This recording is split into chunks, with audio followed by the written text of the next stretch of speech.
शनिदेव एक असा देव ज्यांच्यामुळे संपूर्ण देवगण भयभीत झाले होते, ज्यांचे नाव ऐकताच भल्याभल्यांचा थरकाप उडतो आणि ज्यांची फक्त एक नजर मनुष्याचे संपूर्ण जीवन बदलून टाकते. शनिदेव हे नाव ऐकताच प्रत्येकाच्या मनात एक भीती निर्माण होते. कोणी त्यांना न्यायाची देवता म्हणतो, तर कोणी संकटांचा राजा. ज्यांनी जन्मताच आपल्या वडिलांचे म्हणजे सूर्यदेवांचे तेज नष्ट केले होते, त्या कर्मफलदात्या शनिदेवांची रहस्यमयी जन्मकथा तुम्ही ऐकली आहे का? का सूर्यदेवांनी स्वतःच्या पुत्राला शाप द्यायचा प्रयत्न केला? का शनिदेवांचा रंग जन्मापासूनच काळा होता? आणि कोणत्या तपश्चर्येमुळे त्यांना संपूर्ण ब्रह्मांडाचा न्यायाधीश बनवलं गेलं? तर आज आपण जाणून घेणार आहोत शनिदेवांच्या जन्माची ती रहस्यमय कथा, जी ऐकल्यानंतर तुम्ही शनिदेवांकडे कधीही भीतीने पाहणार नाहीत. चला तर मग सुरुवात करूया आजच्या एका अनोख्या व्हिडिओला. सूर्यपुत्र शनिदेवांची जन्मकथा. सृष्टीच्या सुरुवातीच्या काळात सूर्यदेव म्हणजे ऊर्जा, सामर्थ्य आणि प्रकाशाचे प्रतीक मानले जात होते. त्यांच्या तेजामुळे पृथ्वीवर जीवन होते. देवता शक्तिशाली होत्या आणि संपूर्ण विश्व प्रकाशमान होतं. सूर्यदेवांचा विवाह झाला होता प्रजापती दक्षाची कन्या संज्ञा हिच्याशी. संज्ञा ही अतिशय सुंदर, शांत आणि पतिव्रता स्त्री. सुरुवातीला सर्व काही ठीक सुरू होतं, पण हळूहळू एक समस्या वाढू लागली. ते म्हणजे सूर्यदेवांचं तेज. ते तेज इतकं प्रखर होतं की संज्ञेला त्यांच्याजवळ उभं राहणंसुद्धा कठीण जाऊ लागलं. प्रत्येक दिवसागणिक तिचं शरीर अशक्त होत गेलं. रात्रंदिवस जळणाऱ्या अग्नीसारखं ते तेज तिचं आयुष्य हळूहळू संपवत होतं. एक दिवस संज्ञा आरशासमोर उभी राहिली. तिचा चेहरा फिका पडला होता. डोळ्यांखाली काळी वर्तुळं आली होती. आणि तेव्हा तिने एक निर्णय घेतला, जो पुढे संपूर्ण ब्रह्मांडाचं भविष्य बदलणारा होता. संज्ञेला माहिती होतं, जर ती अचानक सूर्यलोक सोडून गेली तर सूर्यदेवांचा क्रोध संपूर्ण विश्व हादरवेल. म्हणून तिने आपल्या योगशक्तीचा उपयोग केला आणि स्वतःच्या सावलीपासून एका स्त्रीची निर्मिती केली. ती स्त्री दिसायला अगदी संज्ञेसारखीच होती. तिचं नाव होतं छाया. छायेच्या डोळ्यात एक विचित्र शांतता होती, जणू ती जन्मापासूनच एखादं मोठं रहस्य लपवत होती. संज्ञेने तिचा हात पकडला आणि म्हणाली, मी तपश्चर्येसाठी जात आहे. माझ्या मुलांची आणि सूर्यदेवांची तू काळजी घे. पण एक गोष्ट लक्षात ठेव, माझं हे रहस्य कोणालाही समजू देऊ नकोस. छायेने पण शांतपणे मान हलवली आणि त्या रात्री संज्ञा सूर्यलोक सोडून निघून गेली.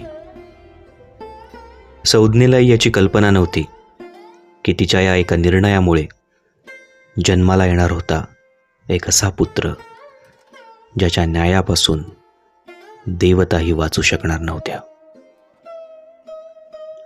काळ पुढे सरकत गेला. छाया सूर्यदेवांबरोबर राहत होती. सूर्यदेवांना अजूनही काहीच संशय आला नव्हता आणि काही वर्षांनंतर छाया गर्भवती झाली. पण हा सामान्य गर्भ नव्हता. गर्भधारणेच्या काळात छाया सतत भगवान शिवांची कठोर तपश्चर्या करू लागली. ती तासनतास उपाशी राहायची. डोळे मिटून ओम नमः शिवाय याचा जप करायची. तिच्या तपामुळे आसपासचं वातावरण बदलू लागलं होतं. आकाश काळं पडू लागलं, विजा चमकू लागल्या आणि अनेक अशुभ संकेत दिसू लागले. सर्व देवतासुद्धा तेव्हा घाबरल्या. इंद्राने सूर्यदेवांना विचारलं, सूर्यदेव, हे अपशकुन कशाचे आहेत? पण सूर्यदेवांनाही याचे उत्तर माहिती नव्हते. आणि मग तो दिवस आला ज्या दिवशी संपूर्ण ब्रह्मांडाचा इतिहास बदलणार होता. छायेने एका पुत्राला जन्म दिला, पण त्या बालकाला पाहून सर्वजण स्तब्ध झाले.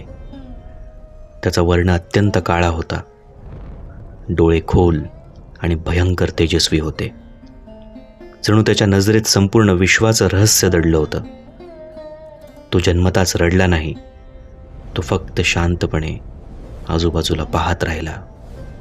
आणि अचानक त्याची नजर आपल्या पित्यावर म्हणजे सूर्यदेवांवर पडली.